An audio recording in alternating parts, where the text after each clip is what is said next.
Des milliers de spectateurs appartenant à plus de 70 nationalités différentes. Et tout ça à cause d'un sport qui est encore considéré par beaucoup comme un jeu d'enfant. Un sport qui, pourtant, quand il est joué par des champions, devient un véritable sport international de compétition.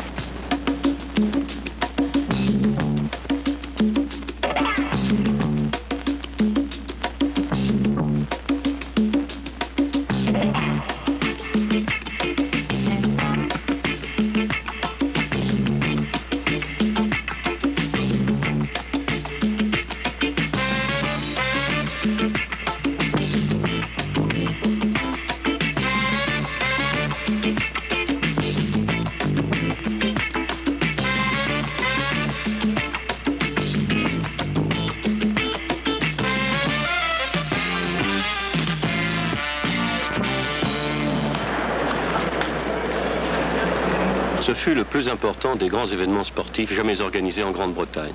Pendant 11 jours, de 9 h du matin jusqu'à 1 h avancée chaque soir, des parties se sont jouées sans interruption sur 50 tables différentes. Même la Coupe du monde de football ou les Jeux olympiques, quand ils eurent lieu en Grande-Bretagne, ne suscitèrent pas un intérêt comparable à celui du 34e championnat mondial de ping-pong qui se disputèrent au National Exhibition Center de Birmingham, le grand centre d'exposition nationale qui aura fait beaucoup pour rapprocher l'Orient de l'Occident. En Chine, le ping-pong est le sport numéro 1, le sport national.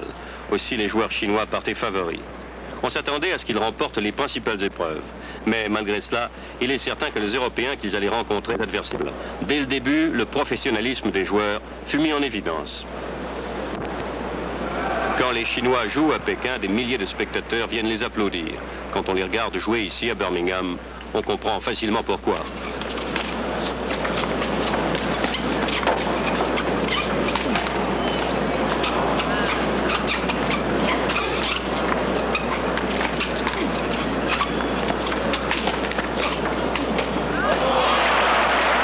Les Chinois montrèrent vite qu'ils étaient parmi les mieux placés pour remporter les prix les plus importants, les épreuves par équipe de la Coupe Swaveling et la Coupe Marcel Corbillon.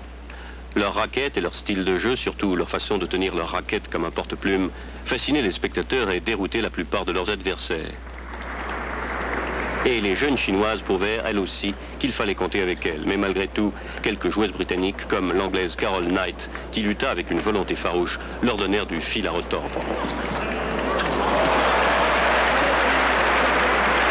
Mais finalement, c'est la Chine qui remporta la Coupe Marcel Corbillon pour l'épreuve féminine par équipe. Pour les simples dames, la Coréenne du Nord, Park Hyun-sun, conserva sa couronne avec une facilité qui retira beaucoup d'intérêt aux épreuves féminines. Pendant les épreuves masculines par équipe, les joueurs chinois se firent de nouveau très remarqués. La foule qui remplissait la salle pour chacun des matchs fut à même de comparer le style et la technique de tous les plus grands joueurs du monde.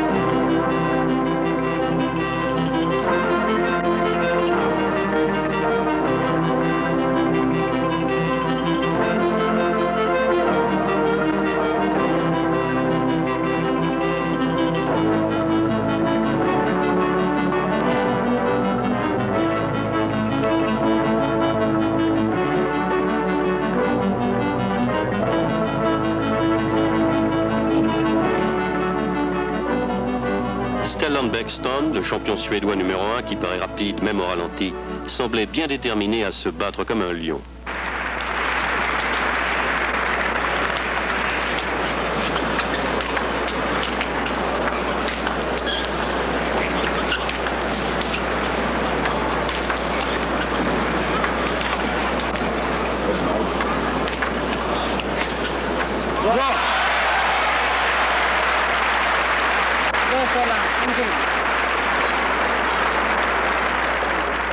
Un autre joueur super dynamique, c'est Jacques Sécrétin, qui peut jouer tout aussi bien de loin qu'au ras de la table.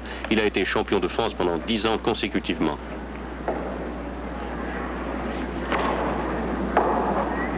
Pour être un bon joueur de ping-pong, il faut avoir énormément d'énergie, des yeux perçants, des réflexes ultra rapides et une très grande concentration.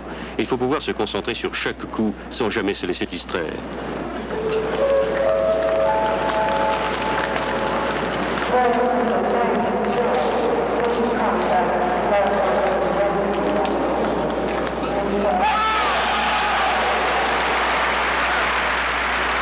l'épreuve par équipe, la Suède, sous la conduite de Bengtsson, se plaça bien, mais c'est finalement la Chine et le Japon qui se retrouvèrent face à face pour disputer la finale.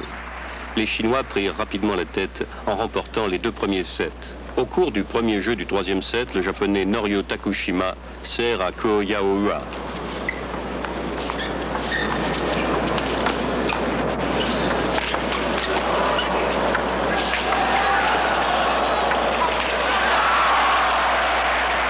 À la fin de cet échange, l'avantage du Chinois était évident.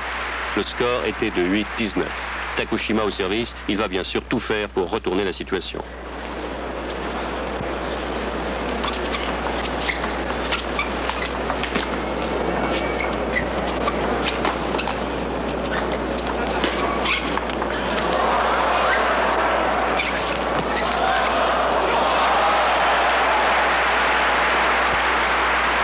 Merveilleuse remontée, mais ce point pourrait bien décider de l'issue de cet échange pour la Chine. Le score est de 8-20. C'est un moment important pour Takushima.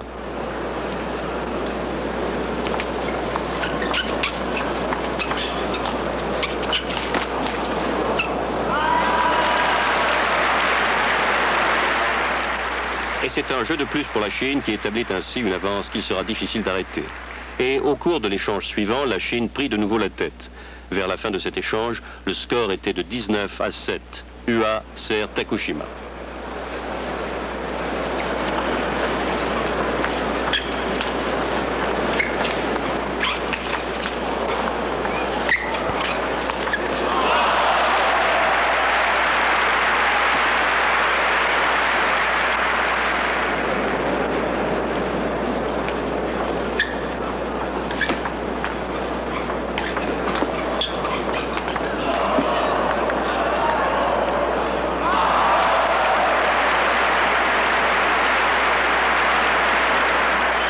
Après avoir battu chaque grand pays européen et s'être qualifié pour la finale, l'équipe japonaise se trouvait soudain en difficulté.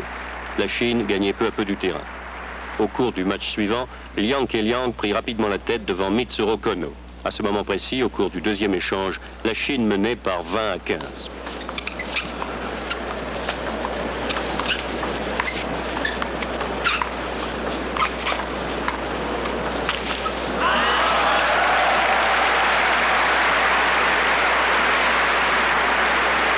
Et la Chine remporta un autre set.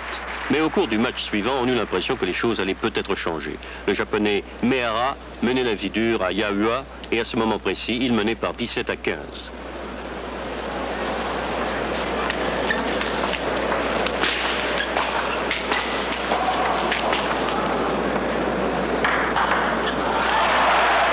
Mehara force la cadence et gagne les 2 points suivants.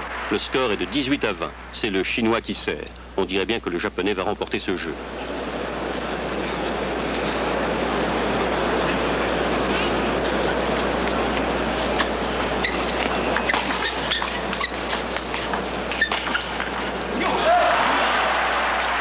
« 19-20. Il lui faut gagner 2 points consécutifs pour gagner.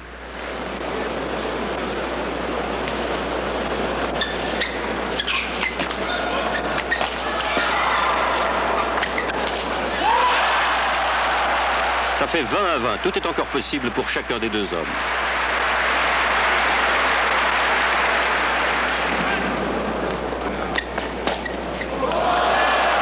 « 21-20. La Chine a de nouveau l'avantage. Et il ne lui faut plus qu'un seul point.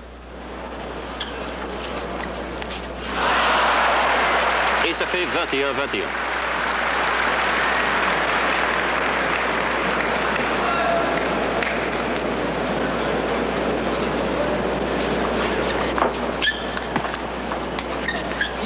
Il y a faute, c'est 22-21.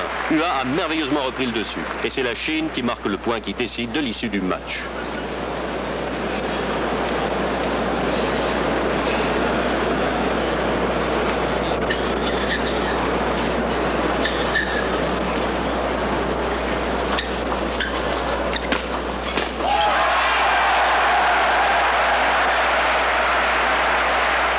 Et c'est ainsi que la Chine remporta la coupe Swavelin, un prix gagné de haute lutte. Le Japon est 2e devant la Suède et la Hongrie.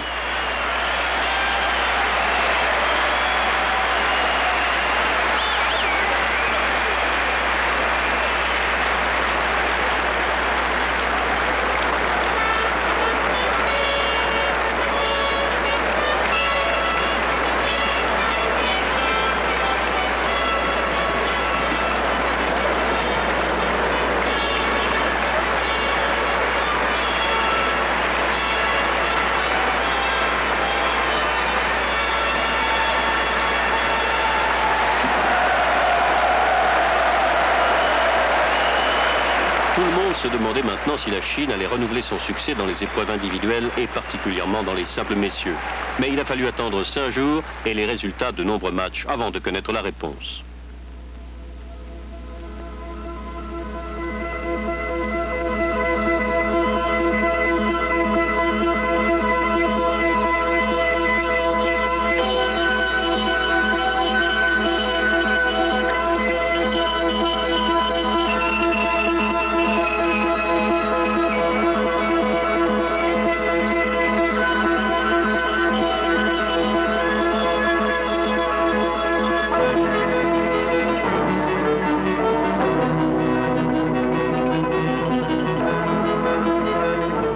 À l'heure du petit déjeuner, le premier jour des épreuves de simple, tout le monde se demandait ce qui allait se passer.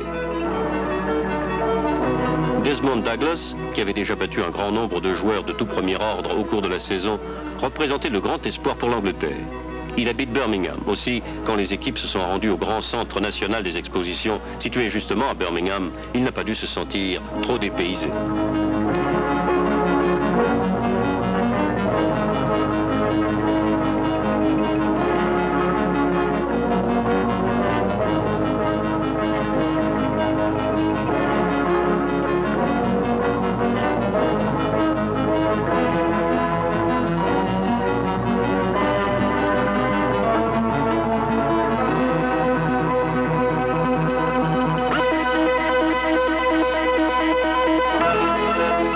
Après avoir battu des joueurs polonais au cours du premier et du deuxième round, Douglas rencontra Jacques Sécrétin, 10 fois champion de France et champion d'Europe en 1976. Douglas et Sécrétin sont tous les deux gauchers, ce qui devait augmenter l'intérêt du match. Sécrétin remporta le premier échange, mais au cours du deuxième échange, Douglas reprit l'offensive.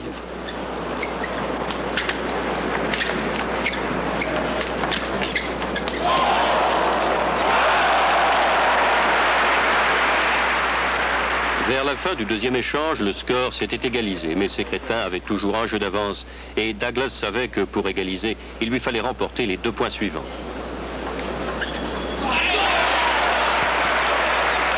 22-23 ».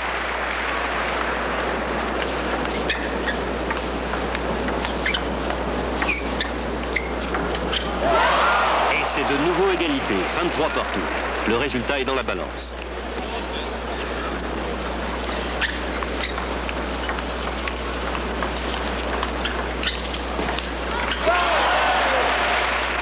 24-23, il faut que Douglas remporte le point suivant s'il ne veut pas être battu. Mais c'est Sécrétin qui gagne cet échange. Il a maintenant 2 jeux d'avance. Mais le match se poursuivit pendant 5 jeux, comme c'est le cas pour les matchs de championnat.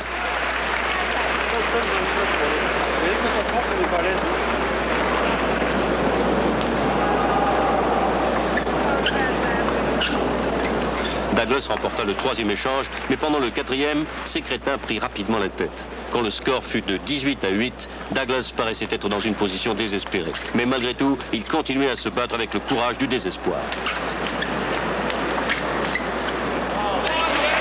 18-9.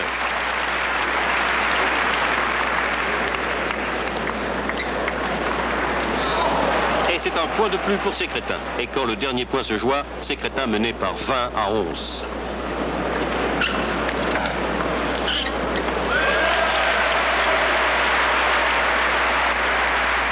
Avec la défaite de Douglas, les chances de victoire de l'Angleterre disparaissaient.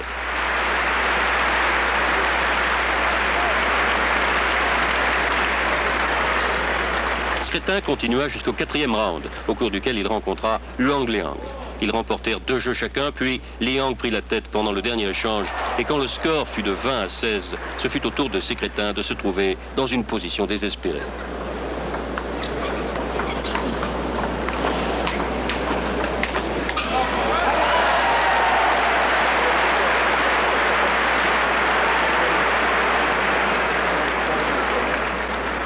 Point de match pour Liang.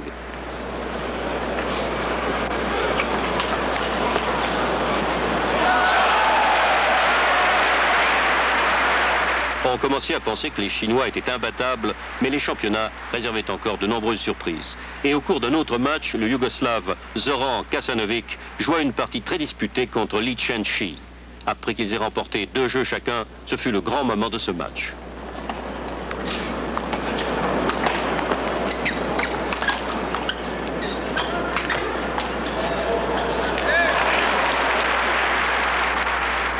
« 20-18, Kazanovic mène dans le 5e et dernier échange.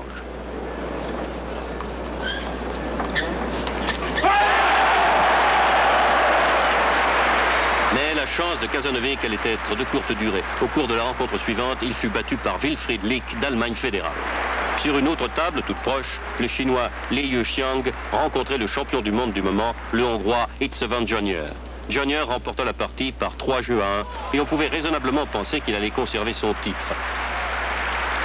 Mais au cours du match suivant, il rencontra le Français Patrick Birochot et se trouva vite à son tour en difficulté.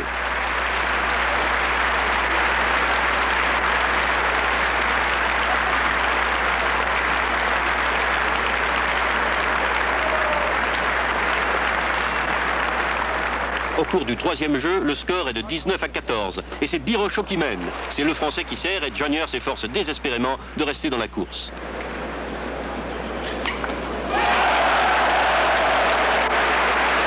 « 20-14, point de match, un moment décisif pour Jonier.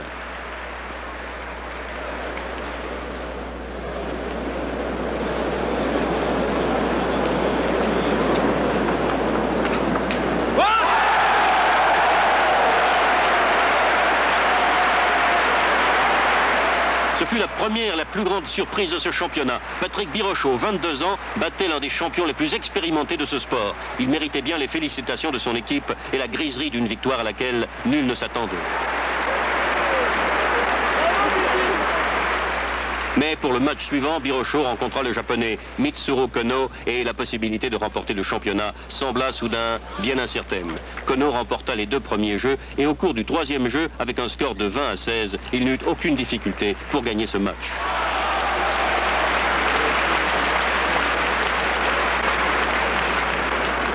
De plus en plus, Kono semblait bien se placer pour la finale. La France et l'Angleterre avaient été éliminés, mais il restait encore de nombreux pays européens dans la course. Kono regarda avec grand intérêt l'un des matchs les plus passionnants du championnat, Stellan Bengtsson contre Wilfried Lick. Il savait qu'il allait rencontrer le vainqueur au cours du match suivant. Mais après les 2 premiers jeux, on ne pouvait toujours pas deviner qui serait le vainqueur.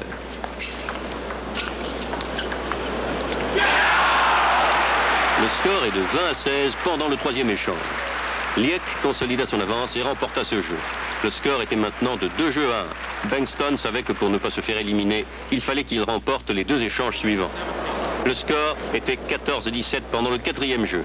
Liek avait toujours l'avantage, mais Bengtsson regagnait du terrain.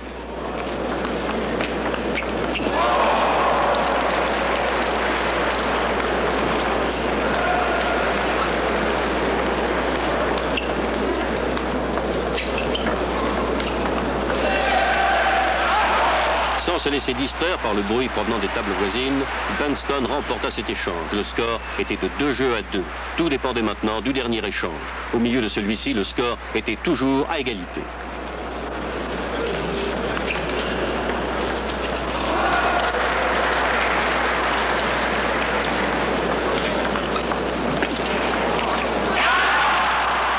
« 18-17.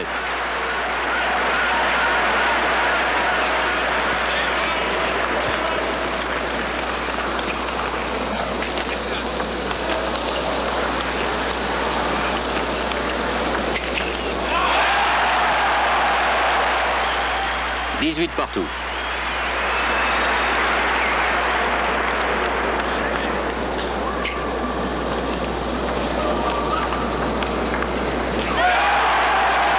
Seulement quelques centimètres, mais ça donne à Bengtsson un point d'avance.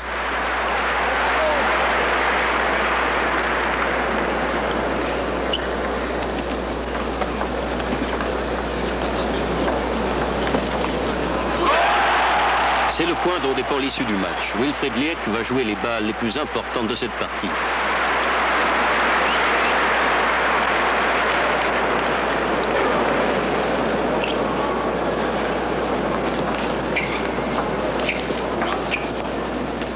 Elle a touché le bord. Non. Oui. Et c'est ainsi que Bengtson, un peu étonné, gagna ce match et qu'il se qualifia pour les quarts de finale, ainsi que le Yougoslave Dragutin Ćurbeck. Ćurbeck devait y rencontrer Liang Ke-liang et Bengtson Mitsuru Kono.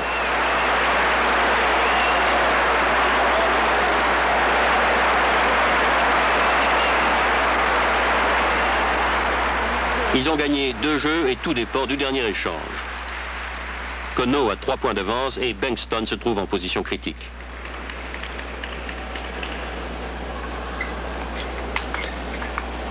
Ah, maintenant il n'a plus que 2 points d'avance. 18-16.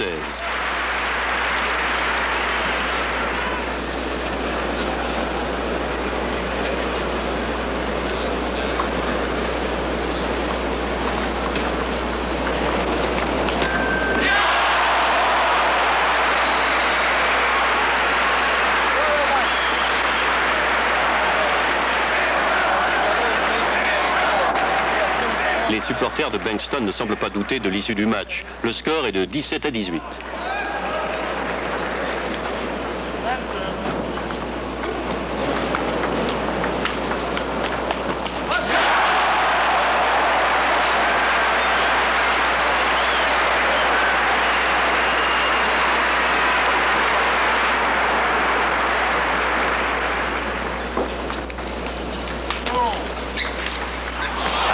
Rapide de Kono qui lui redonne l'avantage. 18-19.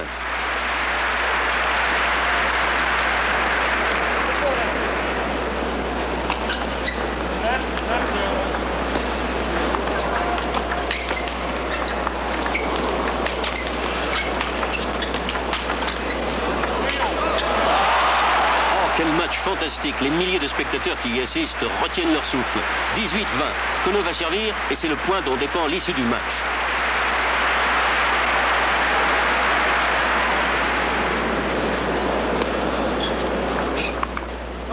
Mais Bengtson n'a pas encore dit son dernier mot. 19-20.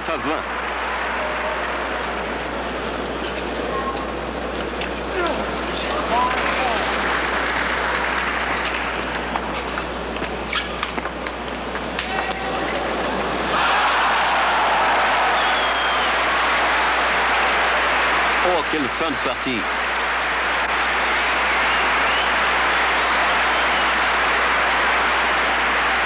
Après une partie extrêmement disputée par chacun des deux hommes, c'est Kono qui finalement devait gagner cette partie.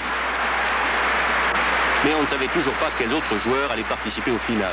Et on assista à d'autres parties très intéressantes au cours de ces quarts de finale, avec la Hongrie et la Yougoslavie qui firent tout leur possible pour battre les Chinois.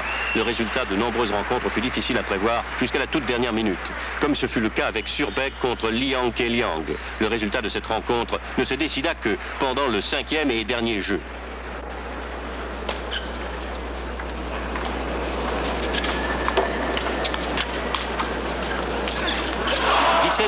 Liang mène par 1 point seulement.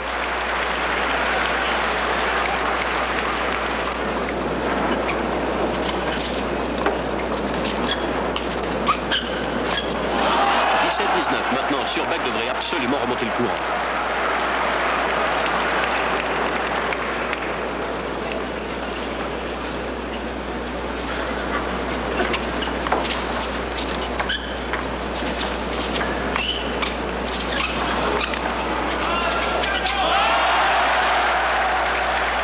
Point de match pour Liang. Mais après 4 jeux et un score égal, chacun des deux hommes conserve sa chance.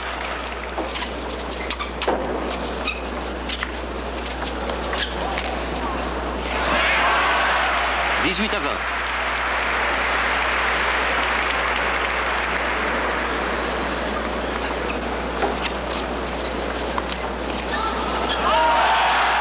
Et ça y est, Liang Ke-liang a battu l'un des meilleurs joueurs du monde.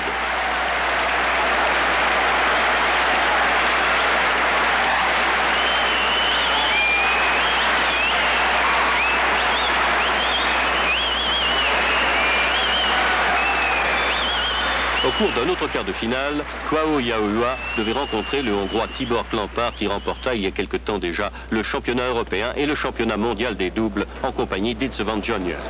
Très vite, le Chinois devait prendre l'avantage et mener par 2 jeux à 1, mais Klampár remonta le courant et imposa un dernier jeu.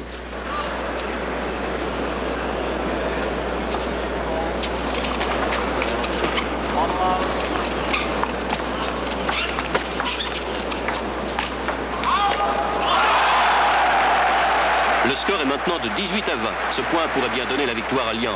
Et il est aussi très important pour Clampard.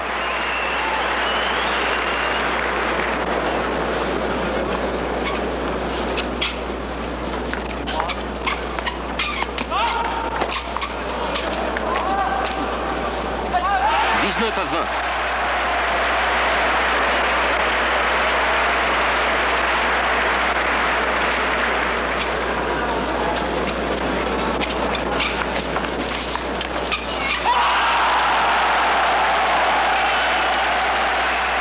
Et c'est ainsi que l'Europe vit s'évanouir sa dernière chance de remporter le championnat.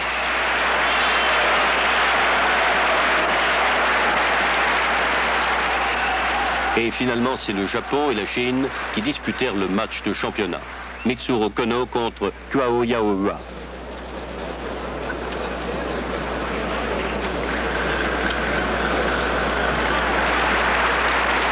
C'est Hua qui remporta le premier jeu, mais se laissa distancer dès le début du second. Le score est de 4 à 10 et Hua sert Kono.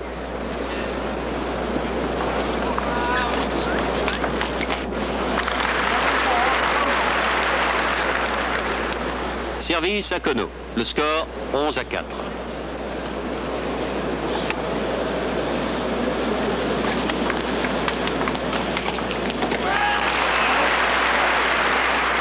Hua, qui avait joué brillamment pendant 10 jours, semblait soudain en perte de vitesse et Kono montrait qu'il était bien décidé à le pousser dans ses derniers retranchements.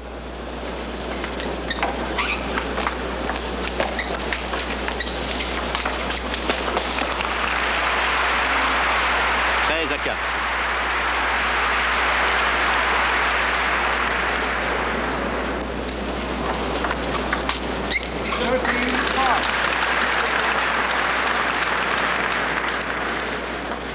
Le match est vite devenu une véritable bataille où chaque champion faisait appel à tout ce qu'il possédait de style et de savoir-faire.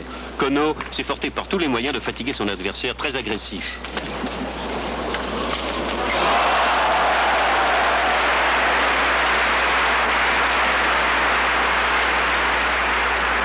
Kono continua sur cette lancée et remporta le deuxième jeu. Et à la fin du troisième, il avait toujours l'avantage. Le score à ce moment-là était de 17 à 18. 17 à 19.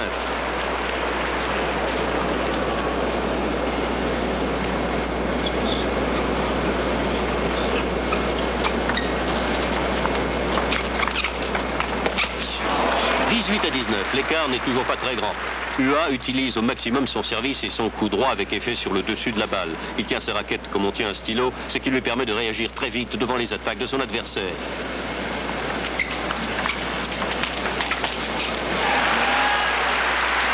Le score était de 18 à 20 et il était évident que c'était Kono qui menait le jeu avec des coups serrés, des coups droits et un remarquable jeu de jambes pour forcer son adversaire à se déplacer au maximum.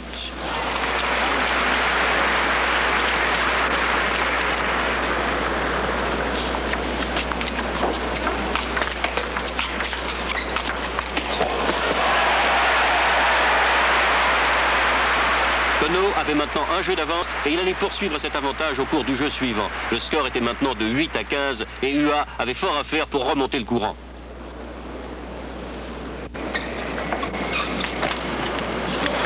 « 9 à 15, Kono ne lui laisse aucun répit.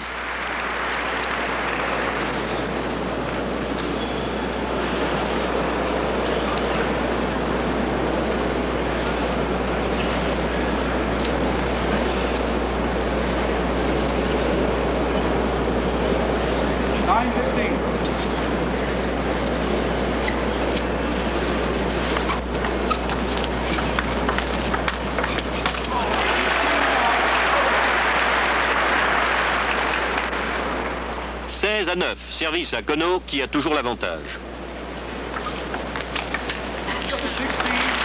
16 à 10, oh quel match extraordinaire. «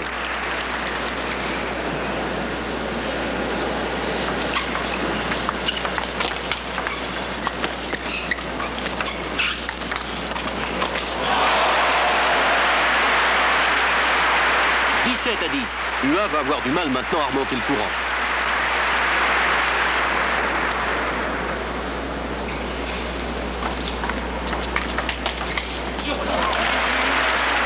17 à 11. Kono, 31 ans, diplômé de l'université de Tokyo, a maintenant un sérieux avantage sur son adversaire. Est-ce qu'il va pouvoir le conserver?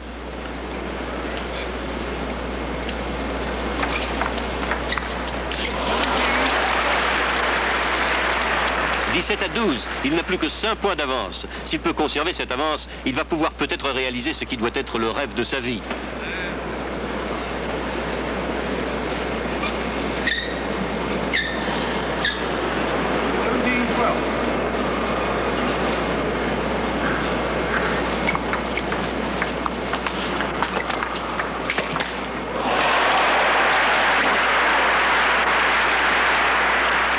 « 18, service à UA. Ça va peut-être lui permettre de réduire l'avance de Kono.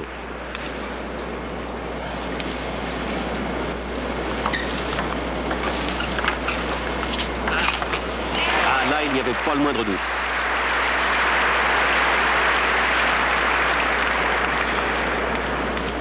« 12-19. »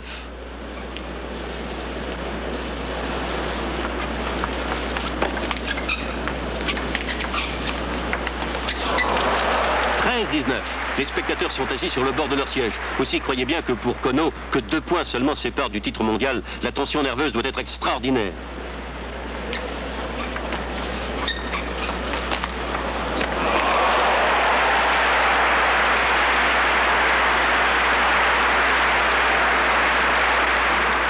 C'est le point de match pour Kono.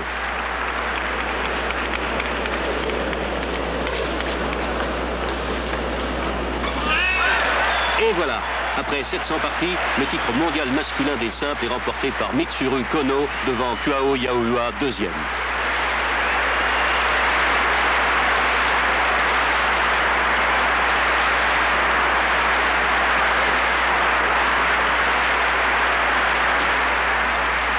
Au début du championnat, Kono avait été placé en 10e position par les spécialistes. Aujourd'hui, il est numéro 1, champion du monde de ping-pong, et son visage est toujours aussi impénétrable.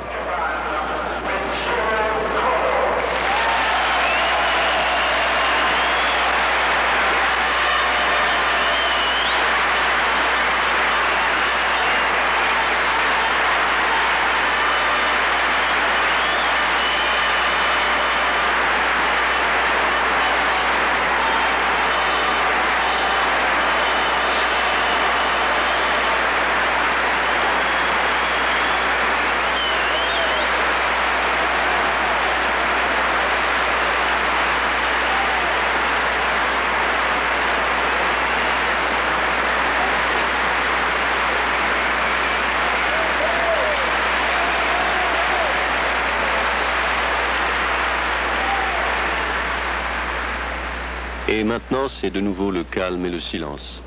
Les joueurs et les spectateurs sont partis. Ils sont rentrés chez eux aux 4 coins du monde. Certains ont ramené avec eux des coupes qu'ils ont remportées de haute lutte. Mais ils conserveront tous le souvenir de ce merveilleux championnat qui aura permis de démontrer la bonne volonté et la compréhension qui existent entre les peuples. C'est bien dommage que vous n'ayez pas pu y assister.